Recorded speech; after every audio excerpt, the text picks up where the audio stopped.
So tonight we have the Q&A. Huh? Let's see.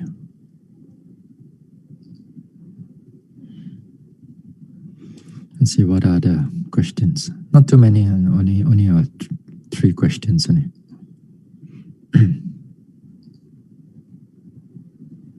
Hold on. Okay.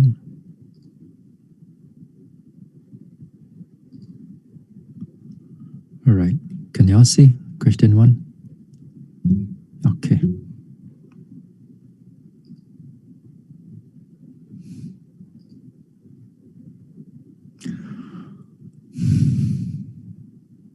Wait now, hold on now. Let me adjust it bigger. Okay.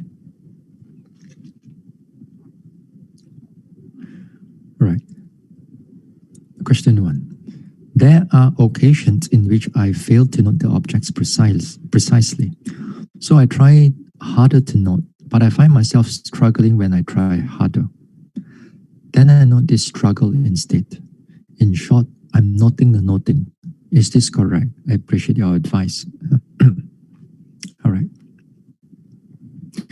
Now here, it's like sometimes you may not able to notice the objects clearly or precisely, and this could due to a number of things.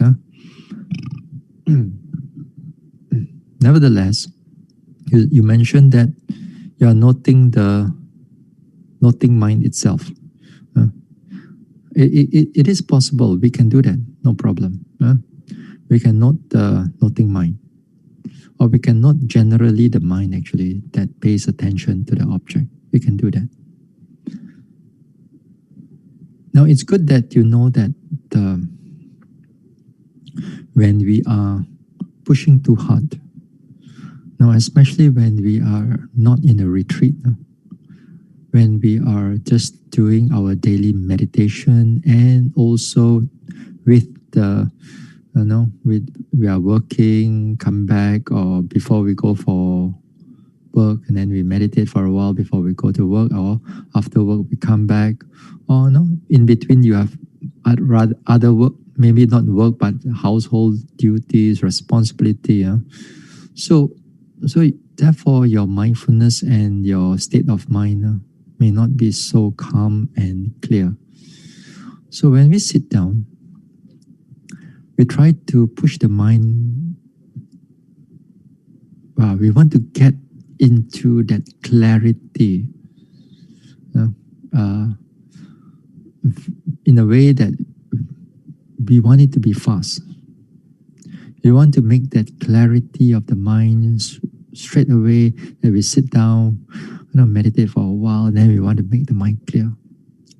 This is where when we are impatient, and we try to note something, then the objects may clear for a while, but it cannot able to sustain, because that especially the effort becomes overwhelming, and then your mind becomes not clear, very kind of like restless a little bit, and then therefore you try to note and then you try harder, and you try harder, then the mind becomes even more unclear due to restless mind and so on. And sometimes also may due to the mindfulness is not enough. And when the mindfulness is not enough, the mind is in a way imbalanced. No matter what you try and how you try, the clarity of the object will not be there. So therefore, in the beginning of during the daily sittings, then it is important that you need a bit of patience. You need patience. Don't over push. Don't start to push until you find that you have your mind has steadied down, calmed down, and become clear. Then only you put a bit of effort in order to see things more clearly. Sometimes it may take you 15 minutes, some days may take you 10 minutes, 5 minutes, some days may take you half an hour. Sometimes it just never comes because you are not really in a retreat session. So if you're on a retreat, then it's a kind of a different ball game altogether. So if you're trying to note the mind itself, then okay, you note it as knowing, or struggling, also can, no problem.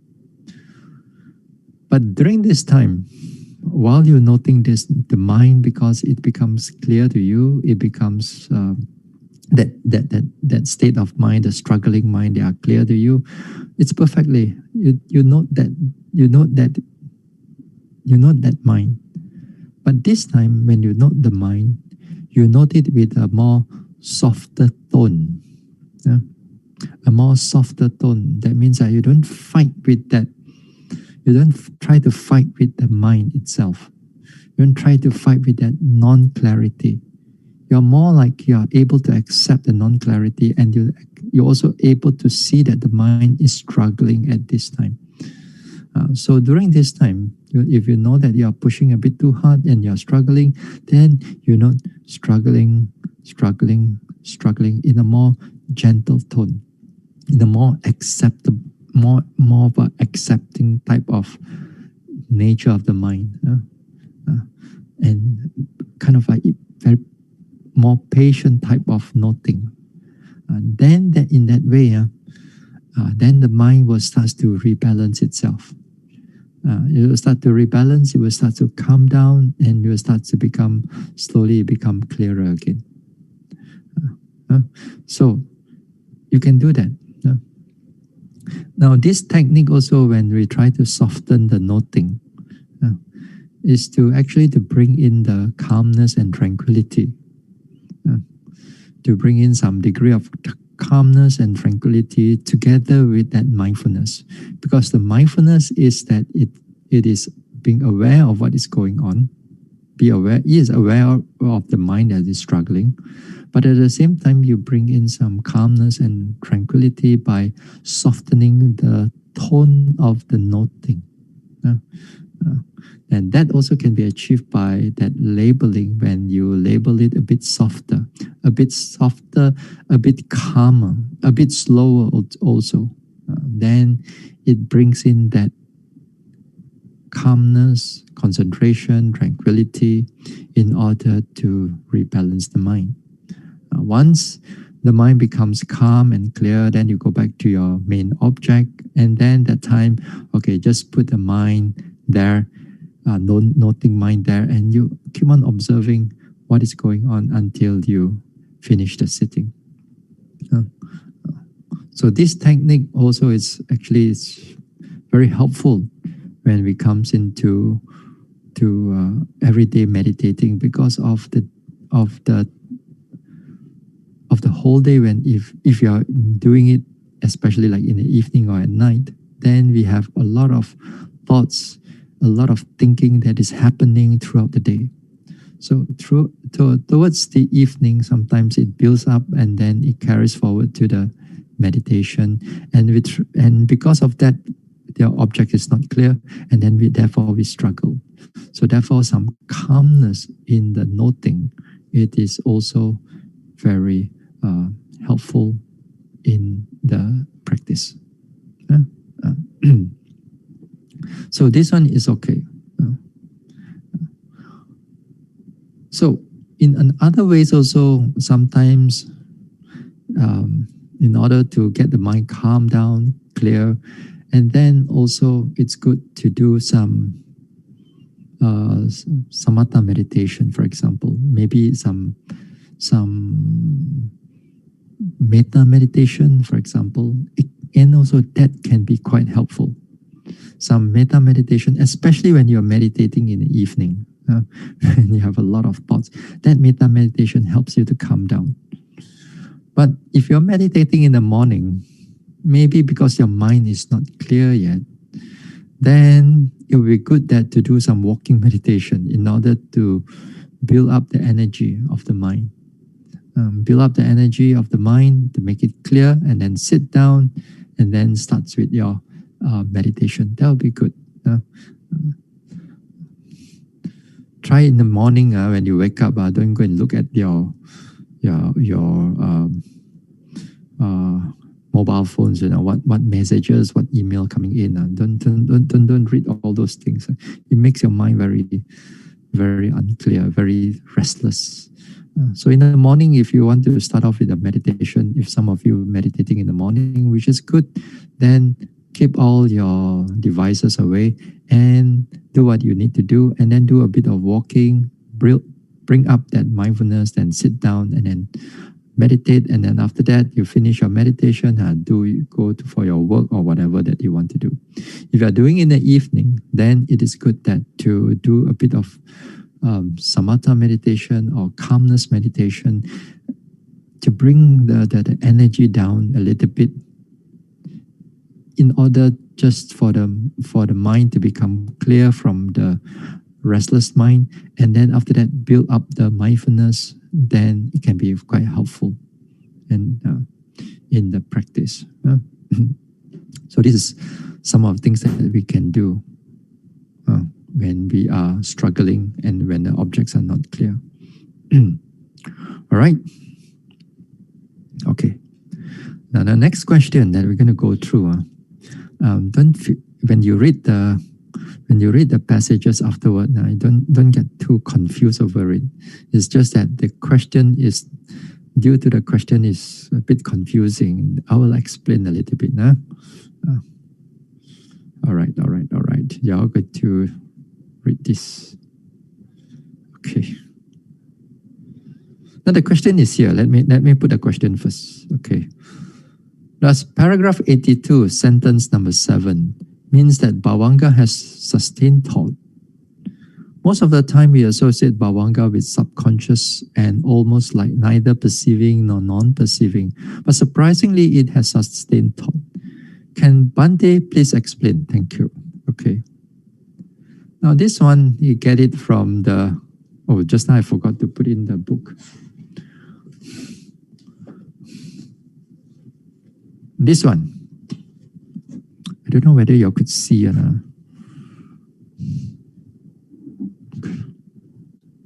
Can you see? Wait, hold on. I stop the sharing first. Okay. This is Conditional Relation, Volume 2. Conditional Relation, Pali's Text Society.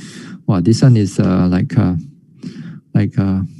this is a very difficult. A lot of things is inside there. Just too many things. Now the question is asking about paragraph 2. Then the questioner here is that can you see the sharing again? Question 2 again, right? Okay. And let me move my foot. Okay, move this thing here. Now, the questioner maybe have a surprise that bhavanga consciousness has all different, have sustained thought, which is the word vitaka. Oh, no, sorry, vichara. And the initial thought, it's sustained. Applied thought is vitaka. Yeah. Sustained thought is vichara. So now the thing is that you want to know about this bhavanga, that you have a sustained thought and not this one. But I think I was thinking about your question.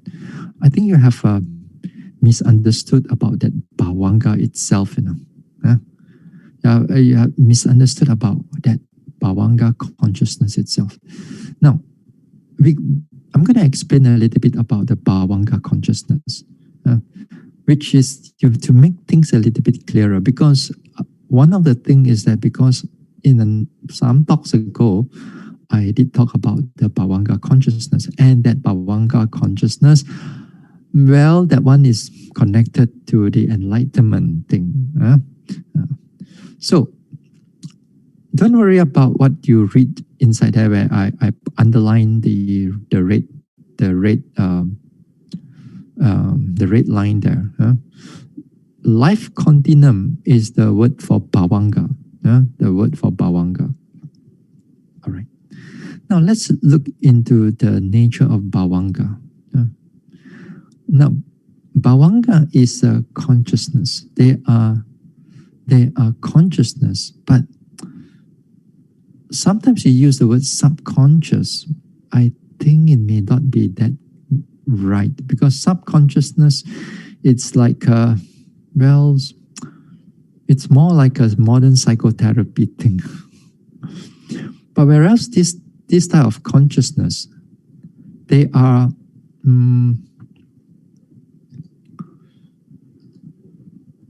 more like, they are there with the consciousness. It's just that they are not that clear only. Sometimes I use the word subconsciousness for this also, but actually it's not that right too. But just for conversation, just for understanding's sake. Now, bhavanga here, bhavanga consciousness, they are what we call vipaka citta, resultant consciousness. They are resultant consciousness. Resultant consciousness means that it means that you inherit it from your past life. Bhavanga citta also is the same as your death consciousness and your rebirth consciousness. All right, death consciousness and rebirth consciousness. Just now, I think in the here is mentioned death consciousness without applied thought, but with sustained thought, and sustained thought are related to rebirth consciousness with the applied thought and sustained thought by proximity condition. Proximity means near condition, means death consciousness and rebirth consciousness in the sense that they are next to each other. Okay? They are next to each other. So death consciousness also is a bhavanga. Rebirth consciousness also is a bhavanga. Yeah. Now, bhavanga occurs throughout our life. Throughout our life, even while we are still awake, like right now. Some people thought that bhavanga consciousness is only happen when you are sleeping, when you are not dreaming anything, when you have they call it the dreamless state, nothing, and then as if it's just maintaining your life. This is one of it, but doesn't mean this is the whole function of bhavanga. Now, in the bhavanga also, bhavanga occurs also during in our waking time. Now, take for example when you are looking at your screen right now, and also you are hearing at the same time. You are looking at thing is one process, one mental process. Put it this way. And when you're hearing, also there's also a hearing process. Your mind changes from seeing to hearing, hearing to seeing, and then of course you're also analyzing, thinking, and so on. All these are individual processes. Now, when the seeing process, when it's finished, it changed into a hearing process. Then that in between, there's a bhavanga consciousness. All right? Then you may think that, how come I can hear and see all at the same time? So where are the consciousness? And then the consciousness are so fast that you cannot even able to realize them. So these bhavanga consciousness, they are in a way, because they are vipaka chitta, they are softer. They are not like the active producing the fresh karma type of chitta. This is more like a vipaka chitta. So vipaka chitta is a bit more softer in the sense of the consciousness. So even when you come into vipassana also, there are times that you may be able to notice this bhavanga consciousness. Same thing, when you notice this bhavanga consciousness, they are also arising and passing away because they are still consciousness. So nevertheless, this consciousness is a bit more softer. So it takes a bit more mindfulness, more deeper development, then only one realize this type of consciousness. So this consciousness, this bhavanga, or the English sometimes they translate as life continuum. They are, in a way, well, it all depends on your rebirth consciousness. If your rebirth consciousness comes in with unhappy, unwholesome resultant, if it comes with unwholesome resultant, that means that you're reborn in the woeful states, in the hell, in the beta loka, in the world of suffering beings, unfortunate beings, world of animals, world of also the asuras, the also connected to hell, also hell beings also. So if you, due to your death consciousness, if your death consciousness, then sometimes you may know that your last consciousness, what you think and what you coming up, and then pop, because of that, then it becomes resultant in the rebirth consciousness. So in the rebirth consciousness, therefore, if you have that type of consciousness, that means your whole life you're going to have that type of, that realm of rebirth. That realm of rebirth, that means you go through a lot of suffering, a lot of unhappy resultant, unhappy feelings, unpleasant feelings. Then there are terrible feelings. Now, if you have wholesome resultant, then you're reborn in the happy planes of existence. Then throughout your whole life, you'll be having that planes of existence. Life continuum also, this bhavanga consciousness also, they also carry, for example, certain cetasika. And they carry some cetasika. For example, I just give you an example. They carry the non-greed, loba, adosa, amoha. For example, if you carry the triple-rooted, then your whole life you will have that triple-rooted because of that rebirth consciousness that you have. It's triple-rooted. In other words, you are non-greed, non-hatred, and non-delusion. That means you have the wisdom, you have the generosity, and you have not a hating state of mind. So therefore, throughout your whole life, you will have that triple-rooted. And you have that triple-rooted.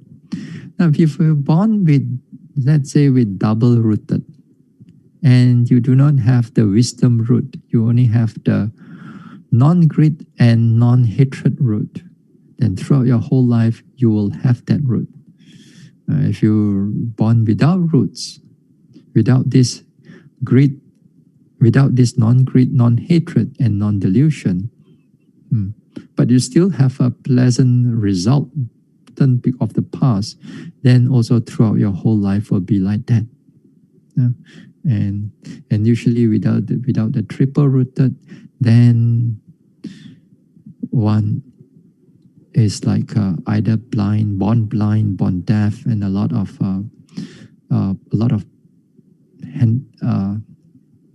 physical challenge problem, also mentally challenged problem. So this is what we call life continuum or bhavanga.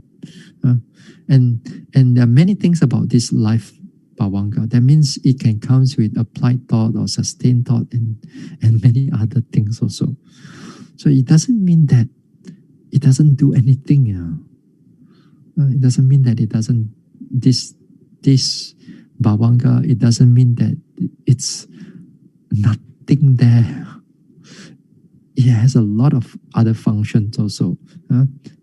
So if you want to know about all this bhavanga, death consciousness, rebirth consciousness in a more detail, then you have to go through Abhidhamma classes. You have to go through Abhidhamma classes. And here I'm not doing Abhidhamma class, and I'm more doing of meditation classes or talks that's connected to meditation and how we can get out of this cycle of birth and rebirth. I'm more concerned with that. How bhavanga works in one way or another, well, I do not know much of it. I don't know much of all this bhavanga thing also. And other form of consciousness also. I know some of them. That doesn't mean I do not know all of them. I know some of them. I do not know everything of them. So I'm not an Abhidhamma expert. So sometimes you ask me this type of question. I can answer you generally, but but we are not going into Abhidhamma.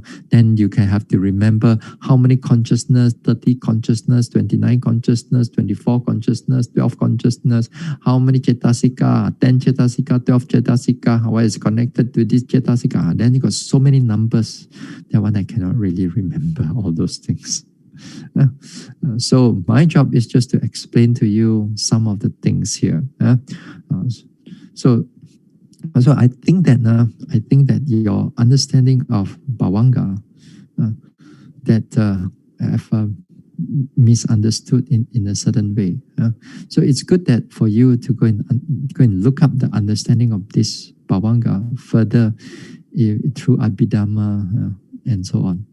Or nowadays you can Google you can Google what is this bhavanga, and there's a lot of explanation that you can go through. Forget about the sustained thought and all this applied thought. Learn about what is bhavanga. Learn about its different types of bhavanga that you may have, like for example, death consciousness or rebirth consciousness. And then when you have those understanding, then you actually understand how our mind works a little bit more. Theoretically only lah, you can understand all this theoretically only. But finally, when you go into practice, whether you see this bhavanga or not, it does not matter. It does not matter. Just like when I talk about the talk on Wednesday, what do you call that? Prominency of the object. Even if throughout your whole meditation path from here until enlightenment, you do not know which one is bhavanga. Also, does not matter. If even you have not seen bhavanga consciousness, also doesn't matter. Doesn't matter. What matters is that you see all this arising and passing away in whichever way. That's the most important thing.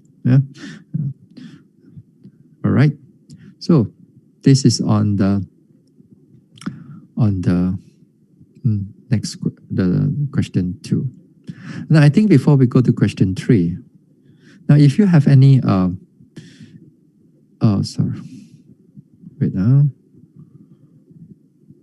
If you have any question, sorry. Now, before we go to question 3, now if you have any question or 1 or 2 questions, if you want to type down in the chat area, I think tonight we still have a little bit of time. If you don't have, then no problem. Or if you want to have a verbal questions also, then also it's possible. Then you put up a hand waving thing, that those things, and then after that we'll try to answer you. Okay. Now we're back to our next question.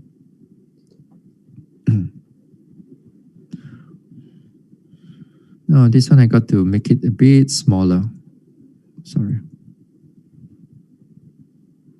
Then only we can see the whole thing. All right. Question 3. Bhante, in my daily activities, 1, sometimes I see a line of intentions of things to do. Okay. I feel tired that there are so much of things to do and will get impatient to finish all the tasks as quickly as possible. Number 2, there are mental proliferation, papancha, of things to do or message to write. It is so annoying. It is so annoying that I have to complete the task, then only papancha will stop. I notice there are fear and anxiety involved and also to be perfectionist. When I try to ignore the papancha, I notice there are some restlessness at the background. There was once I noted the papancha, then it goes away.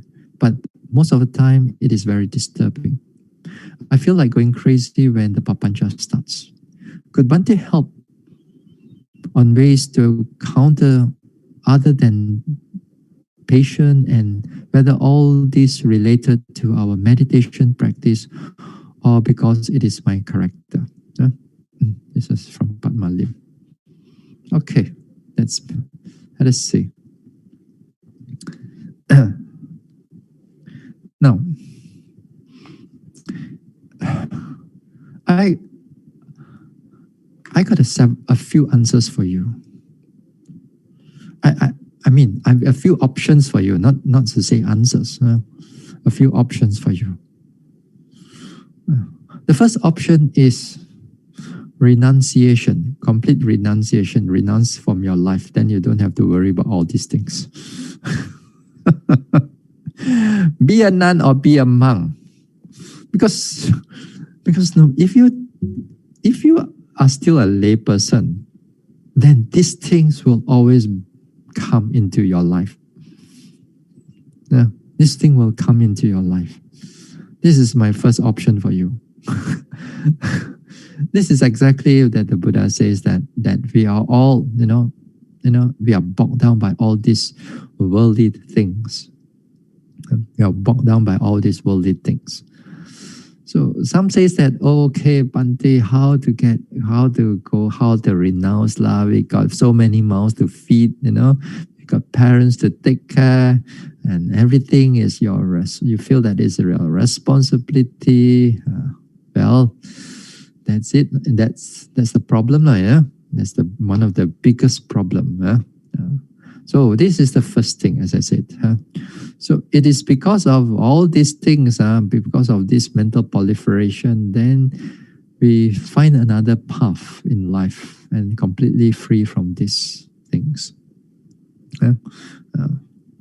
Okay, since you cannot, then another option, let's see what we can do with this. Unless you are rich enough. The second good thing is that if you are rich enough, let's say if this mental proliferation is due to come from your work problem, then if you are rich enough, then if you think that you are rich enough, you can able to sustain until you die, let's say you give yourself until 100 years old. Nowadays, lifespan getting a bit longer, Let's say you can live until 100 years old, and then you have calculated, okay, then forget about working. Forget about working. This is one thing, because When you work with somebody or when you have business, you have to have a lot of responsibility. When you are working with some people, if you are, let's say I'm your boss and you working for me, I will squeeze you high and dry in order to get all my returns back. Yeah, I pay you, let's say $2,000. I want a $4,000 work from you. That's all you get, everyday life, or more than that, sometimes triple for some people. You more like if I hire you for one person, but I expect you to do 3 persons type of work. That's what I want, and then therefore your responsibility will never finish. Yeah, your responsibility will never finish. It will always have this papancha mental proliferation, and it can never stop. That's because of that the lifestyle that you get. Again here, because maybe in your past life you are not done enough generosity, therefore you got to work for your whole life. Yeah. So this is one. So if you are rich enough, then you are, you have less of this problem. Not to say you may have other papancha, but maybe not this. Maybe it's not so grip you in your life. Now, you don't have so much money that you have to work your way to earn a living, whether you have your own business or you work for other people to earn earn a living. Yeah. All right. So what can we do? So therefore, for most of us, we are in that category. Now, when in that category, so therefore we need to manage them. Now, honestly, I'm not an expert in these things. And for you to able to manage your time and all these things, nowadays they have this life coach. You can hire them. You can hire them. They kind of like mentor you how you go through your life, how you go through your work, and how you prioritize this thing or that thing, how you manage your time, this and that. You got to pay them for it. So they make you a more efficient boss, or make you a more efficient worker and things like that. And sometimes also, if in a bigger company, you may be sent for this type of training, to do all these things. So how you going to manage this one to make your life not so terribly bogged down by all this responsibility and all this thinking. Now, from a Buddhist perspective, what can we do? How can we reduce this responsibility and all this thinking? And you say that you have a number of things to do. Yeah? I assume that if you are working, then also you got a number of things to do. Now, if you are at home also, also the same thing. You also got a number of things to do. Being at home doesn't mean that you have less things. Y'all know this one. This one, I'm not at home. I'm not working. I'm neither here nor there. I'm the first category.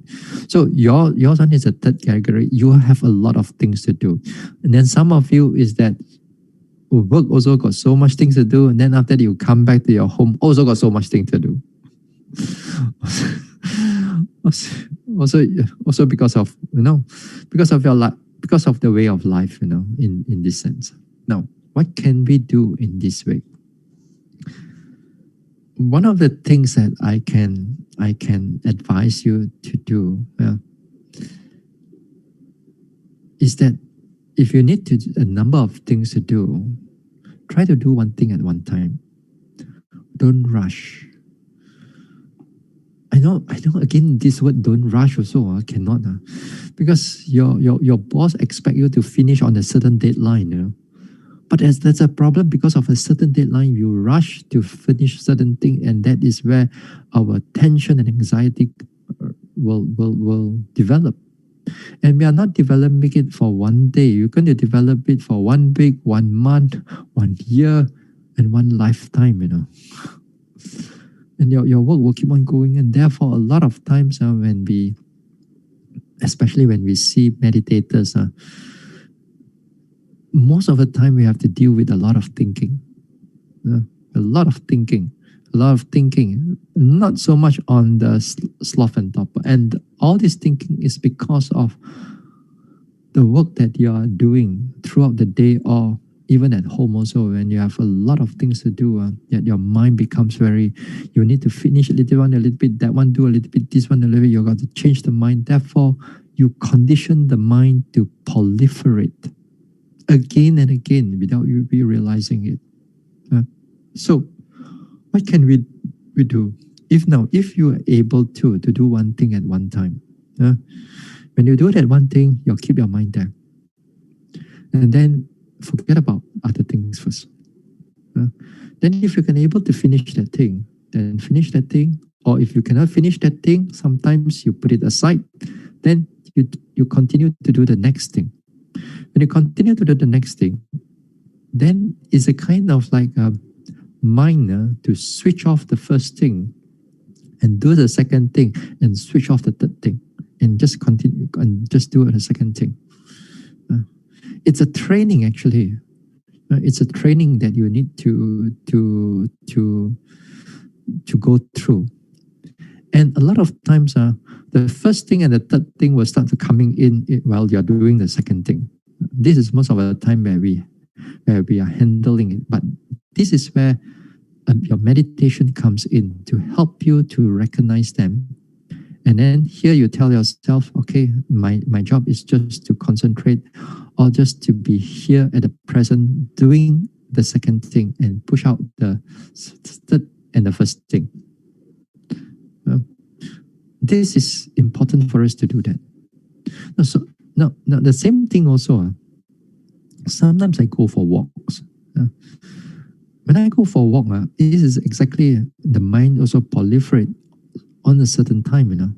For example, I'm walking and just like, what day was that now?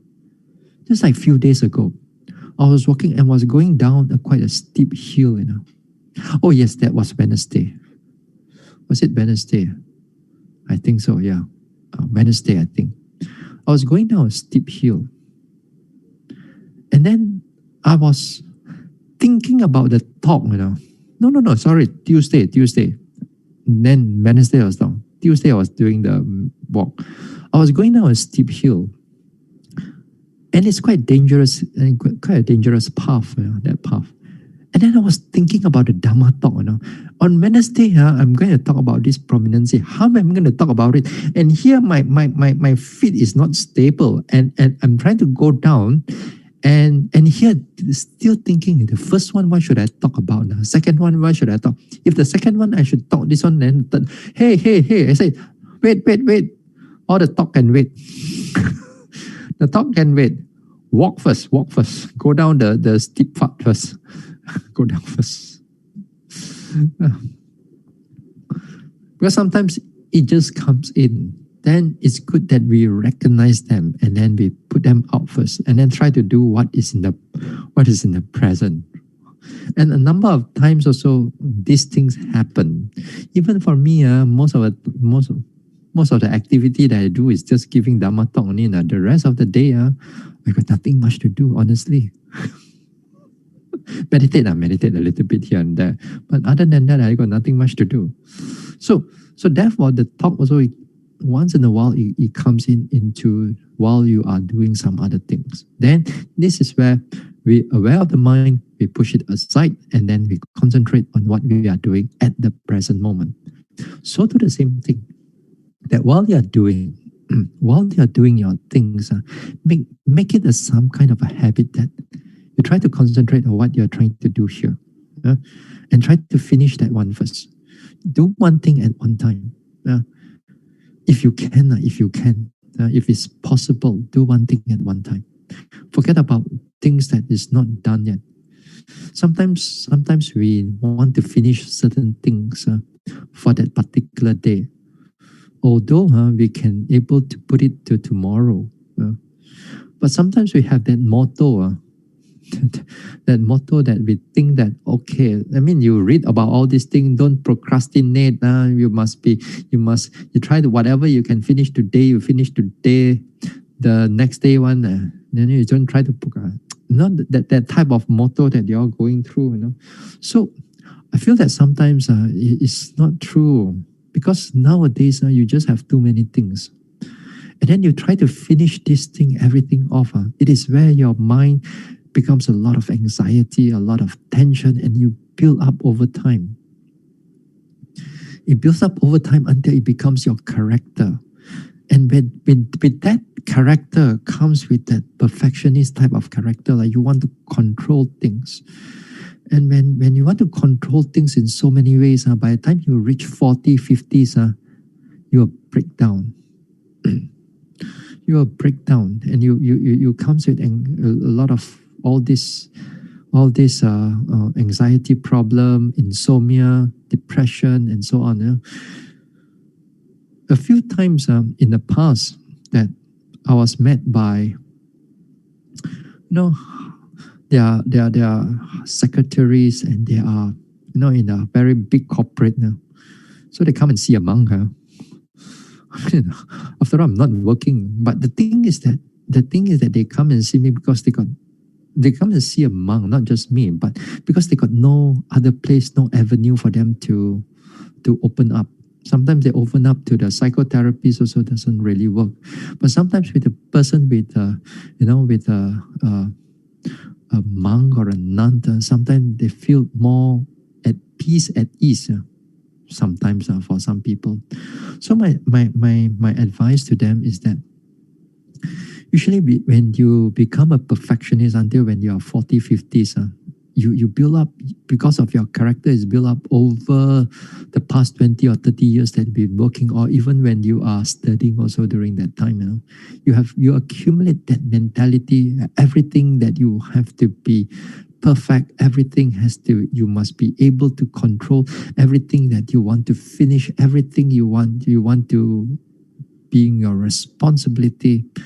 And therefore all these things it really proliferate the mind, and the mind has no time to stop, no time for it to stop until you look for meditation. Until you look for meditation, especially certain right meditation, it helps you to calm the mind down. Then there's only a handbrake. Then last week, not last week, on Wednesday, I said that on Wednesday or Monday, I mentioned that some yogis, when they come into a retreat, they take even like 1 week for the mind to settle down before they can able to meditate. Some degree of rising and falling, 1 week. Some people take even more than that. So 1 week one is quite a lot nowadays. In the earlier days, according to Reverend Sujiva and other teachers, it says that those days they take 2 or 3 days, and then most people come down already. Nowadays, people take 1 week, because due to the nature of the mind is so much thinking. Is due to our work life and also our everyday life. So how are we going to able to reduce this proliferation, and yet you have to earn a living? So here you are responsible for your career, and you're responsible for the job that you have been given, and also you have certain responsibility and duties also for your family. So here, when you do all these type of things, do it with a bit more relaxed state of mind, with a bit more relaxed state of mind, and do one thing at one time. Keep the mind at the present. It's a kind of like a meditation, but it's almost like on a surface level. It's just like you tune your mind just to do one thing at one time. Just to do one thing at one time. When you are going for a jogging in the evening, do the jogging. Don't bring that while you're jogging or while you're walking, and then you bring your work into it. And then again you proliferate. So if you can put the work aside, and then you're at home, and then you do. Then while you are working, and then all the things at home on, and you put aside, unless there's something emergency, of course. If nothing other than that, then you keep your mind clear. Then you just do whatever, and you just do one thing at one time. Just do one thing at one time. And over time, as I said, over time when you do this, it helps you to reduce your thinking so much. And together with your daily meditation, it helps you to calm the mind down. And also the next thing is that in between while you're working, then stop for a while, just take an in-breath, out-breath, or just take rising and falling, or just stop for a minute or two, and then just radiate a metta around the people around you, or people around the company, around the whole place, and so on. Just make it a habit. And with that habit, it helps to break the mental proliferation. But if you do it just once or twice, you don't expect that results.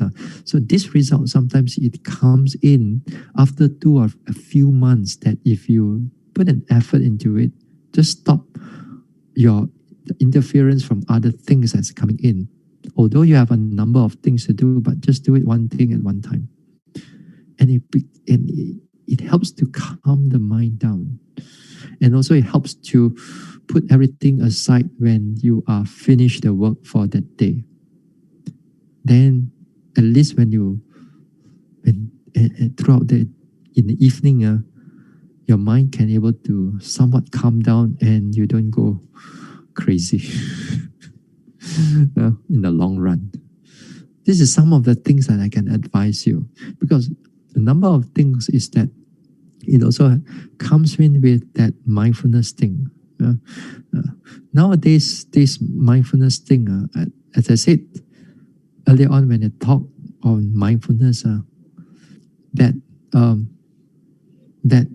although we are talking about Noble Eightfold Path, and when it's Noble Eightfold Path, the mindfulness has to be connected with the right view. That is the right view in the sense of the Four Noble Truths.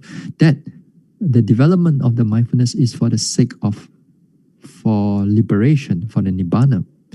But nowadays, as I said, there are also mindfulness is being applied in many things. And that application of the mindfulness doesn't fall under Noble Eightfold Path, but it falls under wholesome, still a wholesome mental state. Still a wholesome method, and is in a way is effective for your everyday life. It is effective for your everyday life. So therefore, if you try that mindfulness a little bit, just to be present onto what you are doing, just one thing at a time, and push all other things aside, then it's fine and it's okay. Just like when you are meditating, you just take one object at that time, then just, although other objects at the background, they are still happening, don't worry about it. Just take one object at a time. Then, of course, when you're dealing with this mental proliferation, that means you're a lot of thinking and all that thing. Also, it's good that we learn to accept them as they are. The acceptance of them as they are is also another name for face-to-face. With that day, we talk about confrontation, of the mind that goes face-to-face with the object. So another name for it is just, nowadays they like to use the word acceptance. Now, acceptance here again, you must not just, it's not the mean that just surrendering and just let it be, Acceptance here means that you're aware that it's happening, but you are not getting angry over it or getting sad over it. But it's more like your mind is able to be calm and clear and able to accept it as they are. Even it's a mental proliferation. On that, if you can able to do that, then the mind doesn't fall into its content again and again. Doesn't fall into its You're analyzing the whole data again inside the thoughts. So if you can able to do that, then it'll be very good. Yeah? So you more like acceptance, more like aware of what is going on, and then the mind doesn't get over anger, and sometimes with together with that annoyance, with that anger, it fits you. It fits into that mental proliferation, and the proliferation will grow even more. It's like a loop back again and again. So it will be good that now if we can understand that some of the things that we are meditating, if we just know how to translate those things into our everyday life, then it's actually help us to calm our mind down. And because that we cannot see how those things are being translated to our everyday life, then we cannot take note of it. A number of things as we meditate actually, what are you actually doing in the meditation and everyday life is actually the same thing. They're actually the same thing. For example, one of the example usually I mentioned is that how you deal with your pain. If you deal with your pain during in the meditation, if you train how to deal with the unpleasant feelings, and during the meditation you have the right way, the right attitude of how to handle the pain, all you need to do is that to bring that understanding into our everyday life. When you are experiencing sadness or experiencing anger and experiencing this one, then how are you going to able to manage it? Just like when you're managing your pain during a sitting meditation, it's the same principle, and to do a lot to do with mindfulness also, to do a lot to do with acceptance and face to face with them without trying to get rid of them, without trying to make them more, but to able to accept them. Then all your clarity and your understanding will start to flow in.